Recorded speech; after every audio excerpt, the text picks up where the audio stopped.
आपण जेव्हा पेशंटला लाईव्ह पद्धतीने चेक करतोय तेव्हा तर कोणत्याच पद्धतीची गरज नाही, कारण पेशंटचे डोळे असतात म्हणजेच अननोन लेन्स, आणि लेन्स जेव्हा आपण नोंद टाकतोय तेव्हा आपल्याकडे डायसेट असतो. सो ॲज इट इज आपण जर पेशंट आहे नॉर्मल असेल 660 असेल 36 असेल त्याला आपण काय करतो, नॉर्मल पेशंटकडे घेऊन येतो, नॉर्मल विजनकडे घेऊन येतो, विजन ॲक्टिव्हकडे घेऊन येतो.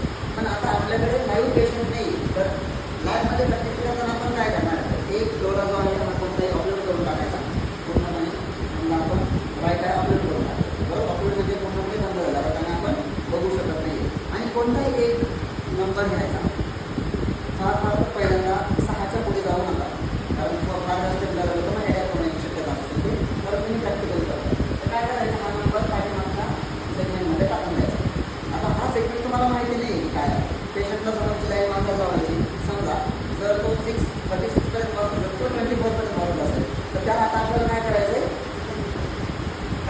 नॉर्मलकडे घेऊन यायचं. नॉर्मल विजन कोणते असते, 6/9 किंवा 6/6 पर्यंत घेऊन यायचं. तो आता काय करायचं आहे, आपण कोणती प्लस लेन्स घेतली, बरोबर आहे. आता ही माहिती नाही आपल्याला कोणती.